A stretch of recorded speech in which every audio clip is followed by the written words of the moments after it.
The year is 1943. Europe is a fortress, held in the iron grip of the Third Reich. From the frozen shores of Norway to the sun-scorched coasts of Greece, the Nazi war machine seems unbreakable. But the tide is beginning to turn. In North Africa, Allied forces have tasted victory. Now they stand poised to strike at what Winston Churchill called the soft underbelly of Europe. The question was not if they would invade, but where. The logical target was obvious to everyone, including the Germans: the island of Sicily. Its capture would open the sea lanes of the Mediterranean and be the first step towards liberating Italy. It was the perfect target, and that was the problem. The Germans knew the Allies were coming for Sicily. They had poured thousands of troops, tanks, and artillery onto the island, turning its beaches into a death trap.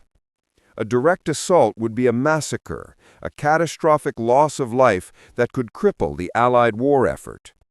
The Allies needed a miracle. They needed to convince the German High Command that the largest amphibious invasion in history was aimed at somewhere else entirely. They didn't just need to lie. They needed to create a truth so convincing, so detailed, that the enemy would move entire armies based on it. To achieve this, British intelligence would not rely on spies or secret agents. They would rely on a dead man. This is the incredible, almost unbelievable story of Operation Mincemeat, the tale of the man who never was, but who changed the course of the war. In the secretive halls of British intelligence, a special division known as the 20 Committee was tasked with deception. Their job was to plant false information, to create phantom armies, to play chess with the minds of German generals. The idea for their greatest deception came from an unlikely source. A memo circulated in 1939 by Rear Admiral John Godfrey, the Director of Naval Intelligence.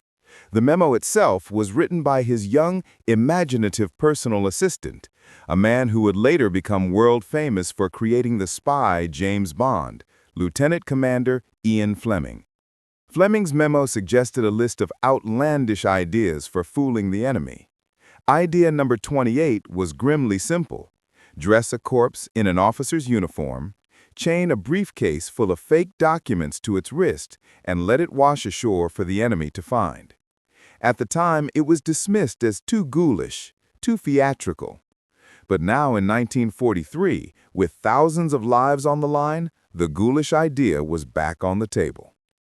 Two brilliant, if eccentric, minds were chosen to lead the plan: RAF Flight Lieutenant Charles Cholmondeley and a sharp, meticulous naval intelligence officer named Ewan Montagu. Cholmondeley was the innovator, the creative spark. Montagu was the barrister, the master of detail who would ensure every part of the story was legally and logically sound. Together, they took Fleming's macabre fantasy and began to turn it into a reality. They codenamed it Operation Mincemeat. The plan was simple in concept, but fiendishly complex in execution. They would find a body, create a completely fictional identity for it, plant fake invasion plans suggesting the Allies would attack Greece and Sardinia, not Sicily, and then drop the body off the coast of Spain. Why Spain? Because Spain, under Franco, was officially neutral, but crawling with German spies, the Abwehr.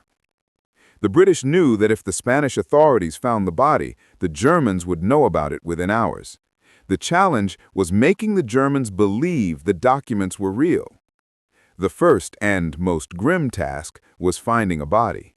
It couldn't be just anybody. It had to be a man who had died without physical trauma, so it would look like he had drowned after a plane crash. The cause of death had to be consistent with the story. After a painstaking and secretive search, they found their man, a 34-year-old homeless man named Glyndor Michael. He had tragically died after ingesting rat poison. The poison had created fluid in his lungs, a condition chemically similar to drowning. He had no family to claim him. He was the perfect, tragic candidate. With the utmost secrecy, the body was acquired. Now Glyndor Michael had to disappear, and in his place a hero had to be born. Montagu and Cholmondeley created Captain Acting Major William Martin of the Royal Marines, a name deliberately common to make him harder to trace. But a man is more than just a name and rank. A man has a life, and Montagu's genius was in creating a life for Major Martin so real, so tangible, that it could withstand German scrutiny. They began to fill his pockets with what they called pocket litter. The plan was simple in concept, but fiendishly complex in execution. They would find a body, create a completely fictional identity for it, plant fake invasion plans suggesting the Allies would attack Greece and Sardinia, not Sicily, and then drop the body off the coast of Spain. Why Spain? Because Spain, under Franco, was officially neutral, but crawling with German spies, the Abwehr. The British knew that if the Spanish authorities found the body, the Germans would know about it within hours. The challenge was making the Germans believe the documents were real. The first and most grim task was finding a body. It couldn't be just anybody. It had to be a man who had died without physical trauma, so it would look like he had drowned after a plane crash. The cause of death had to be consistent with the story. After a painstaking and secretive search, they found their man, a 34-year-old homeless man named Glyndor Michael. He had tragically died after ingesting rat poison. The poison had created fluid in his lungs, a condition chemically similar to drowning. He had no family to claim him. He was the perfect, tragic candidate. With the utmost secrecy, the body was acquired. Now, Glyndor Michael had to disappear, and in his place, a hero had to be born. Montagu and Cholmondeley created Captain Acting Major William Martin of the Royal Marines, a name deliberately common to make him harder to trace. But a man is more than just a name and rank. A man has a life, and Montagu's genius was in creating a life for Major Martin so real, so tangible, that it could withstand German scrutiny. They began to fill his pockets with what they called pocket litter. They gave him a lover, a fictional girl named Pam. They wrote love letters, intimate and real, and placed them in his wallet. They even included a photo of a pretty MI5 clerk to be Pam. They gave him problems, an overdraft letter from his bank showing financial troubles, a receipt for an engagement ring for Pam explaining his debt, ticket stubs from a recent London theater show, a letter from his father complaining about the war. Each item was a thread in the tapestry of a real human life. This wasn't just a corpse. It was Major William Martin, a man in love, a man with worries, a man on a mission. And then came the centerpiece of the deception, the documents. In a briefcase chained to Major Martin's wrist, they placed official-looking but completely fake personal letters between two of Britain's top generals, Sir Archibald Nye and Sir Harold Alexander. Written with incredible skill, the letters casually mentioned plans for an upcoming invasion. They spoke of hitting Greece with its deep-water ports and using Sardinia as a secondary target. Sicily, the letter implied, was just a feint, a diversion to draw German attention away from the real targets. To make it even more believable, they included a joke about the uncatchable sardines in Sardinia. It was a masterstroke of psychological warfare. With Major Martin's life story complete, the next challenge was delivery. The body was carefully preserved in a special airtight canister designed by Cholmondeley, packed with dry ice. It was labeled "Handle with Care, Optical Instruments." The canister was transported to Scotland and loaded onto the submarine HMS Seraph.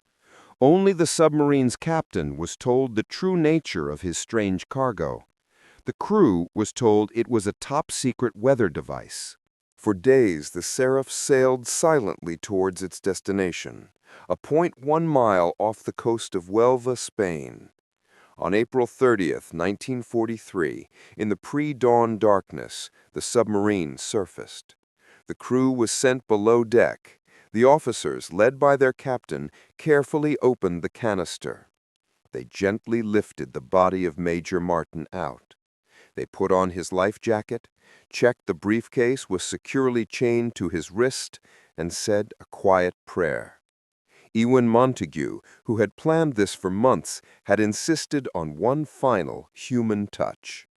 As they committed the body to the sea, the captain recited Psalm 39. I will keep my mouth with a bridle. Lord, make me to know mine end, and the measure of my days, what it is, that I may know how frail I am. Major William Martin, the man who never was, slipped into the waves. Now all they could do was wait. The bait had been laid. The question was, would the Germans take it? Back in London, the wait was agonizing for Montague and his team. Their entire operation now depended on a Spanish fisherman, a pro-German local government, and the efficiency of the Nazi spy network. At 9:30 a.m., the body was found. Just as planned, the Spanish authorities were notified. And, just as predicted, the local Abwehr agent, a man named Adolf Klaus, was soon aware that a British officer had washed ashore.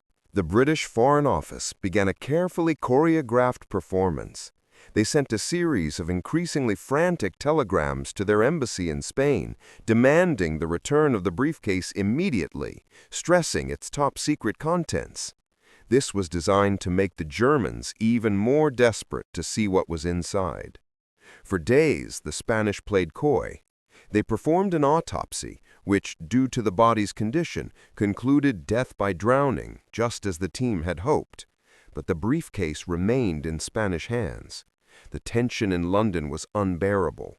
Had it all been for nothing? Finally, the news they were waiting for arrived. The Spanish had agreed to return the briefcase, but the German spy network had been granted a precious few hours with it.